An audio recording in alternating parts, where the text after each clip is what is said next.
In December last year, the people of Msambweni went to the polls to elect their new member of parliament. But Jubilee Party, in their own wisdom, decided not to sponsor a candidate in Msambweni.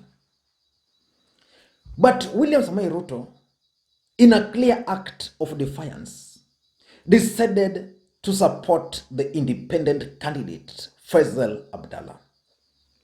And there was a lot of drama in Jubilee over Msambweni, because initially, the deputy president had wanted Jubilee Party to sponsor a lady by the name Miriam Shalet. But President Uhuru Kenyatta placed a phone call to Raphael Tuju in the presence of the deputy president and told Raphael Tuju that Jubilee Party was not going to sponsor a candidate. So William Ruto ended up supporting the independent candidate. And as fate would have it, Faisal Abdallah ended up winning that by-election. And on 31st, because the elections happened around 15th, 16th there, on 31st of December, William Samoei Ruto led Jubilee brigades to Msambweni for the homecoming of the new member of parliament. And that marked the beginning of Isaac Mwaura's problems in Jubilee Party. On that particular day, President Uhuru Kenyatta became the subject of President Uhuru Kenyatta became the subject of the day. And Isaac Mwaura also attended Tanga rally for the first time. And Isaac Mwaura was carried away and abused the president. And the president swore to teach Isaac Mwaura a political lesson. I want you to listen to Isaac Mwaura in Msambweni and watch very closely the deputy president clapping as Isaac Mwaura is destroying President Uhuru Kenyatta. And actually that is what annoyed President Uhuru Kenyatta. Listening to Isaac Mwaura before we proceed. Familia ya Kenyatta walitawala miaka 15 na ingine inaenda kuisha 10.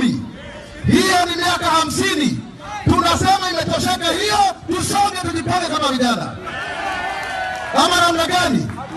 Hata sisi kwa watu wamezaliwa, hakuna mtu ambaye hajazaliwa hapa na baba yake. Kweli ama uongo? Kwa hivyo tutajipanga vile tulivyo, watu wa tuktuk, watu wa bodaboda na watu wa wheelbarrow. Nikisema wheelbarrow unasema kazi ni kazi. Wheelbarrow! Wheelbarrow! Ruto! Wheelbarrow! Mungu awabariki sana.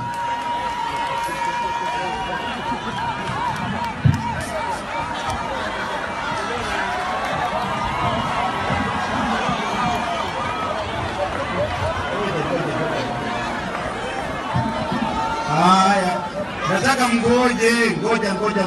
Tafadhali weka mikono chini. Mimi kama mwenyekiti wa ASLA Kenya mzima, nachukua nafasi hii kumkaribisha na kumpokea Mheshimiwa Mwaura katika siasa za ASLA Nation. Mwaura hoye! Mwaura hoye! Na mimi nitawaambia baadaye hii kofia namfalisha maana yake sio sasa, lakini ni UD.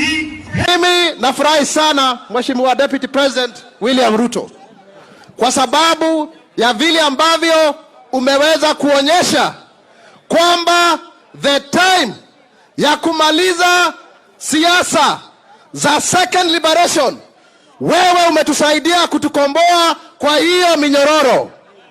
Na mimi nasema hivi, tangu sasa kusonga mbele, mimi nimeingia Hustler Nation.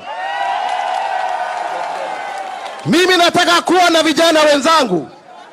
Hatuwezi kwa kuwa tunatawaliwa na the same kind of people. No, that's Isaac Mwaura. And today the Senate Speaker Kenneth Lusaka, through a Gazette notice, declared Isaac Mwaura's position in the Senate vacant.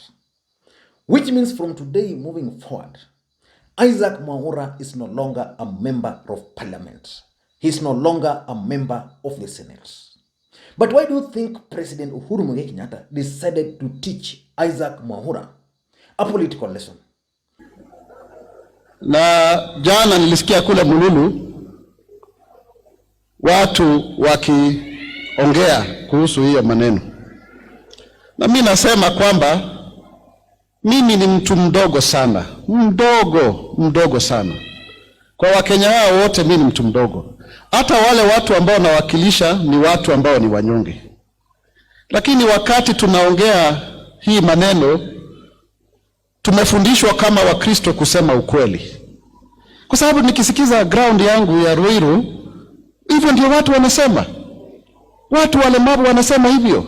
Wanasema kwamba hii ni chance pia ya mtu ambaye hana background kama ya zingine, tunajua hata yeye aweze kutawala Kenya.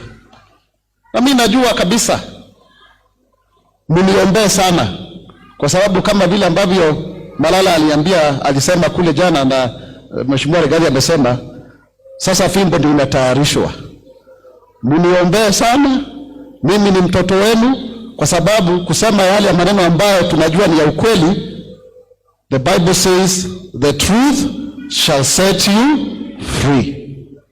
Na wakati tuko katika hii siasa, hata sisi wenyewe tuko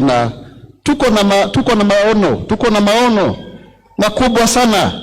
Mimi mwenyewe ningependa kuchaguliwa kama mbunge wa Ruiru, sio kuwa nominated kila wakati. Remember, Jubilee Party had actually wanted to expel 6 senators. But Isaac Mwaura has been kicked out. The rest survived. Why do you think President Uhuru Kenyatta decided to teach Isaac Mwaura a political lesson?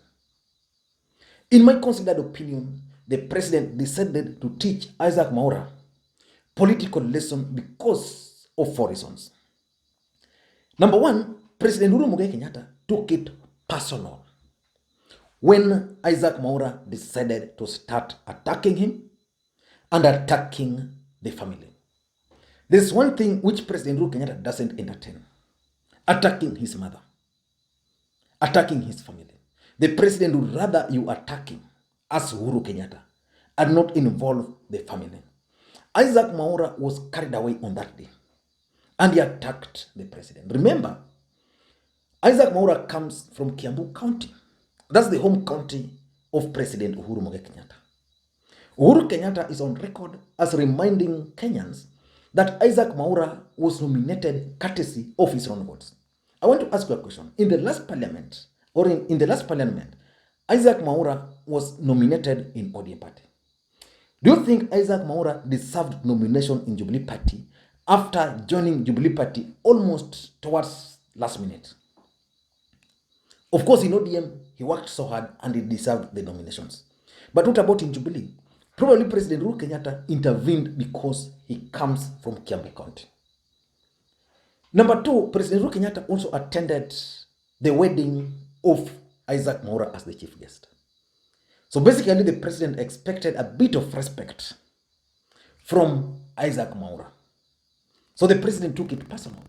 And if you add those to the attacks directed at the family, then the president was not going to forgive Isaac Mwaura. So Isaac Mwaura has been punished. Don't be cheated. He has been punished by President Uhuru Kenyatta.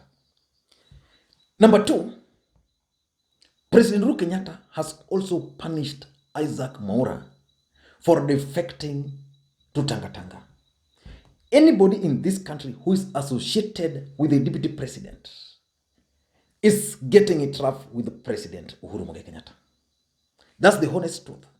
Isaac Mwaura is not the first one. Mwangi Kiunjuri was kicked out for associating with the deputy president William Samoei Ruto. Several government officials have actually lost their jobs for associating with the deputy president William Samoei Ruto. So Isaac Mwaura was not an exemption.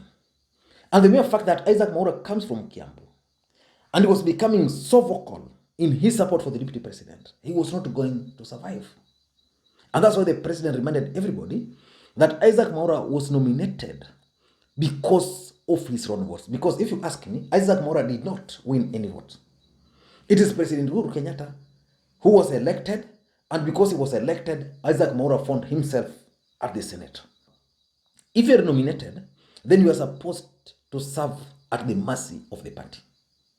That is the honest truth. It's unlike the elected members of parliament or senators. Those ones are free and they are independent.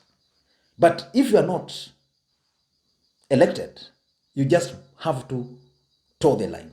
So it's like the president was asking himself a simple question. This guy comes from Kiambu. I know how he was nominated. Then why is he defying me? Of course he can defy me, but why must he go deep into my family? Number 3, it's also a warning. The president is sending a warning to Jubilee nominated MPs and senators that we can kick you out and you'll do nothing. I want to tell you one thing, that even the 6, the remaining ones, have just been spared. The judiciary in this country is not independent. It's actually an extension of the executive. That's the truth. So if Uhuru wanted these other guys to also go, they would have gone. But they've been saved because Uhuru just wanted to use Isaac Mwaura as a warning to other Jubilee nominated members of parliament and senators. How did they vote at the Senate? They nominated one.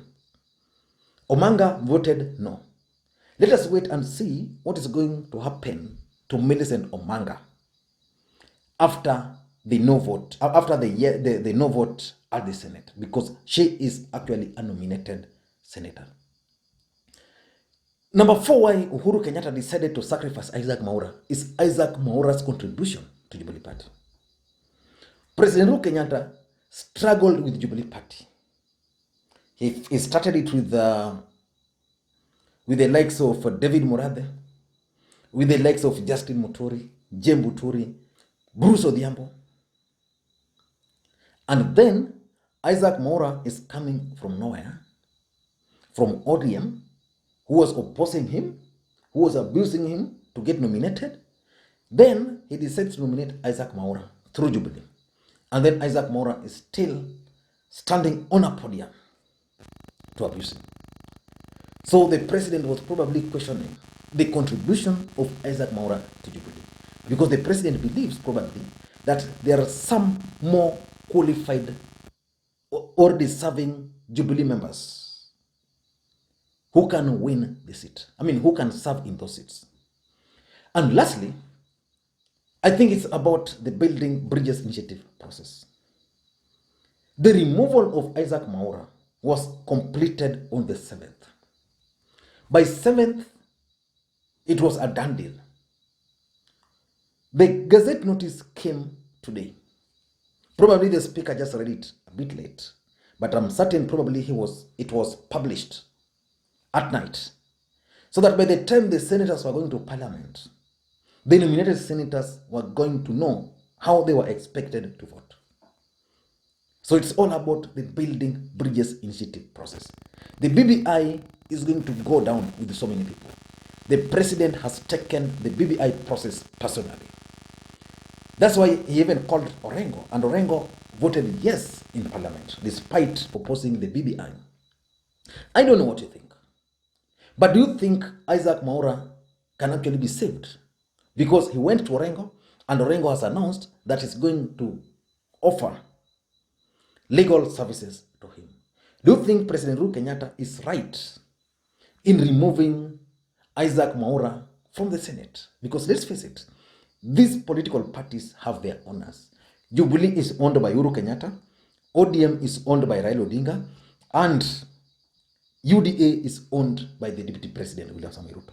ANC party is owned by Musalia Mudavadi. Wiper is owned by Kalonzo Musyoka. Those are the party owners. Do you think Uhuru was right to kick out Isaac Mwaura? Let me hear your thoughts, and I want to read your comments on that. And by the way, David Murathe again reminded Kenyans to be prepared for Raila Odinga's presidency.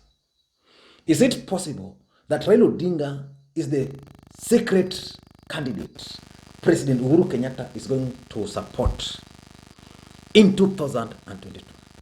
Is he the surprise candidate? That's my next topic for tomorrow. So I want to hear your thoughts also on that. Bye-bye.